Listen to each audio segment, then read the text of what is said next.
il a rajouté que s'il y a des questions, il faut demander à vos maris à la maison. Merci. Là, maintenant, dans 1 Corinthiens 14. Or, il n'y avait pas que des femmes mariées là dans cette assemblée. Exactement. Vous voyez un peu la démonstration que moi je fais. Je ne suis pas au Déborah prêcher comme les gens ont l'habitude. Moi, j'analyse, parce que j'enseigne le grec, l'hébreu et l'araméen. Et après avoir appris, j'ai compris que nous, on disait des bêtises au nom de la doctrine, au nom du Saint-Esprit. Voilà pourquoi j'ai écrit les livres. C'est dans le sens, n'est pas de combattre mes pères qui m'ont enseigné, mais d'aider aussi les autres. Et attention, on doit être intelligent. Si on a créé les dictionnaires, parce que même la langue molière que nous sommes en train de parler ici, il y a certains mots, pour mieux les comprendre, il faut utiliser les dictionnaires pour vérifier. Ne soyez pas un pasteur ignorant, il faut vérifier. Donc les tests-là ne traitent pas la problématique du ministère. C'est la problématique conjugale, c'est-à-dire dans la vie maritale. C'est l'homme qui est le chef de sa femme. 1 Corinthiens 11:3 nous dit, Dieu est le chef de Christ. Christ est le chef de l'Église et l'homme est le chef de la femme. Maintenant, lorsque nous voyons le verbe enseigner et autorité, on se dit directement, oui, quand on enseigne, c'est l'autorité. Voilà, il a dit, je ne permets pas à la femme d'enseigner. Maintenant, dans notre conception, quand on était avant là, nous, qu'est-ce qu'on voyait? Enseigner, là, veut dire que la femme ne peut pas prendre une Bible comme ça là. Se tenir à la chair. Imaginez d'abord. Or, est-ce que le Nouveau Testament était compilé en ce moment-là? Non. Voilà pourquoi je dis que les pasteurs doivent apprendre. Il y a ce qu'on appelle les Tanakh ou les Tanars. Les Tanars, c'est les Ha-Torah, les Ha-Nevi'im, les Ha-Ketuvim que nous appelons l'Ancien Testament. Quand Jésus-Christ est venu, il a trouvé 2 Bibles d'une manière générale, mais il y a aussi d'autres Peshitta, j'épargne cela. Il a trouvé les Tanars et il a trouvé aussi la version 70. Ok. C'est-à-dire l'Ancien Testament traduit en grec. C'est ce qu'il a trouvé. Jésus-Christ a prêché, il est parti. Ce qu'il avait déroulé dans le temple, là, c'était quoi? Les Tanakh. Les Tanakh. Voilà.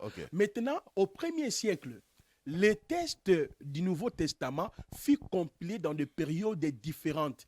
Et en même temps, ces textes-là furent rédigés par rapport aux circonstances, par rapport aux besoins. Tellement l'Église était persécutée, il y avait aussi la mission, les apôtres allaient ça et là.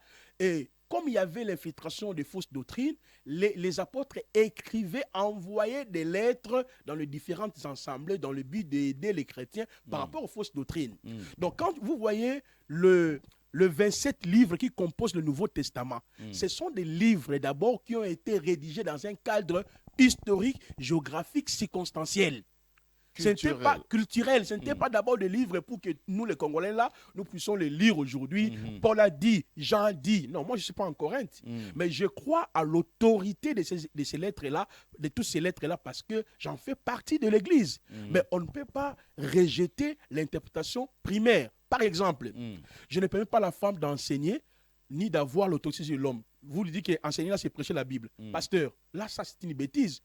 Enseigner, c'est pas prêcher la Bible. Mais comment c'est enseigner, c'est prêcher la Bible? Regardez, mais si c'est enseigner, prêcher la Bible, prenons par exemple le Nouveau Testament. Le Nouveau Testament. Prenons 1 Timothée. A été écrit dans quelle date?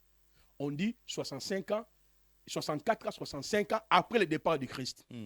Maintenant, les autres épîtres ont été écrits dans quelle date? Tu dois connaître d'abord la datation même des livres. Parce que la première personne qui a compilé, qui a réuni les écrits des apôtres, il s'appelle Marcion. C'est au 2e siècle. Il a fondé son mouvement, Marcion. Et le Nouveau Testament fut compilé au 4e siècle. Et cette compilation-là des livres, c'est pas une compilation, je veux dire, chronologique? Chronologique. C'est chronologique? Chronologique, parce que d'abord, 2e, 3e siècle, il y a eu d'autres conciles que j'ai mis. Toutes ces informations, je les ai mis ici. Que les gens doivent comprendre. Donc, Paul n'est pas une bête, n'est pas un imbécile. Il va dire que la femme ne peut pas prêcher la Bible, ne peut pas prendre l'Apocalypse. Oh, à ce moment-là, l'Apocalypse n'était jamais même pas encore révélé. 2 Timothée n'était même pas écrite. Mais comment Paul peut dire de telles bêtises? Alors, que si on revient, par exemple, dans notre culture ici, là, les pasteurs qui affirment cela, est-ce que quelque part, c'est pas aussi pour protéger la femme ou protéger les mœurs? Parce que certains disent que les femmes, certaines femmes, hein, pas toutes, certaines femmes qui prêchent s'habillent parfois n'importe comment. à part l'habillement, elles viennent parfois prêcher leurs émotions, pris par des émotions, des problèmes qui les dérangent à la maison, leur mari qui dérange. Elles viennent maintenant enseigner leurs émotions là et ça dérange et ça déroute. Est-ce que c'est pas quelque part par rapport à ça? Non, en fait, d'abord, en ce qui concerne les habillements d'une femme, tout est clair. Dans les mêmes passages là de 1 Timothée 2. Déjà, tu as la chair là, si on commence à voir tes jambes et tout, c'est compliqué. Non, la Bible est claire en ce qui concerne les habillements ou l'habillement d'une femme. Okay. Donc, la femme qui est appelée à servir le Seigneur, elle doit savoir qu'est dit la Bible sur ma façon de s'habiller. Tout est clair sur ces points.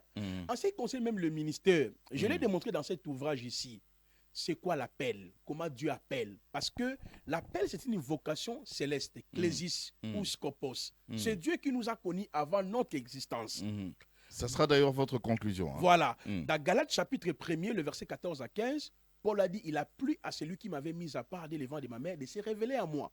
C'est pour cela, comme ce Dieu qui appelle, il y a des conditionnalités. Il y a la formation. Quand Dieu vous appelle, il faut passer par la formation. Ça dit connaître la doctrine et la sotériologie, la christologie, l'eschatologie, la pneumatologie, parce que nous sommes appelés à répéter ces enseignements-là tout au long de notre vie. C'est pour cette raison, j'étais en train même de vous dire ici, 1 Timothée chapitre 2, et 1 Corinthiens 14, quand vous les lisez, même dans 1 Corinthiens, quand on dit les femmes se taisent dans une assemblée, il ne leur est pas permis voilà, d'y parler. Même quand on dit femme, là, ce n'est pas telou segoun. Paul est en train toujours d'établir l'ordre, l'ordre marital. C'est-à-dire dans une assemblée, un homme qui est marié à sa femme ne peut pas prendre la parole ainsi longtemps que son autorité est là. Donc, en réalité, la Bible n'a jamais... C'est pour l'ordre, pour établir l'ordre. C'est pour établir l'ordre. Donc, je dirais mais sinon, carrément... pour la prédication, la femme peut prêcher. Non, tous les détails, j'invite les Congolais de pouvoir lire les livres. Oui. Je l'ai mis seulement 10 000 francs. Okay. Ils peuvent les télécharger via mon site internet www.ibk.cd. Téléchargez ça, lisez ça et vous aurez toutes les réponses. D'accord. Donc la femme peut prêcher, enseigner et diriger une église. Ok, il n'y a pas de problème. On est fixé là-dessus. Vous nous écrivez, je comprends. Écrivez-nous à ce numéro de téléphone. Hein. Vous nous écrivez sur WhatsApp à ce numéro de téléphone et on va faire revenir justement notre invité, le prophète Placide Massessé, pour vous répondre, hein, parce que je sais que ça va chauffer dans les maisons là-bas et même sur les réseaux sociaux, je sais que on va couper des parties. Mais bon, allez, si c'est pour la gloire de Dieu, si c'est pour l'édification, nous sommes là. Moi, je vous dis merci de tout cœur. C'est moi qui vous remercie. En tout cas, on va se retrouver. Vous nous promettez que vous allez revenir. Hein? Non, je suis disponible. Il y a encore beaucoup de choses à expliquer. Vu le temps, mais je pense que j'attends d'abord des questions et puis je vais y revenir sans problème. D'accord. Allez, portez-vous bien. Merci à toute la grande équipe technique qui nous a tenu compagnie et à la réalisation, bien évidemment. Bonne suite de programme sur Six TV, Remontada, la meilleure des chaînes. Il n'y a rien à dire. Ailleurs, il n'y a rien. Au revoir.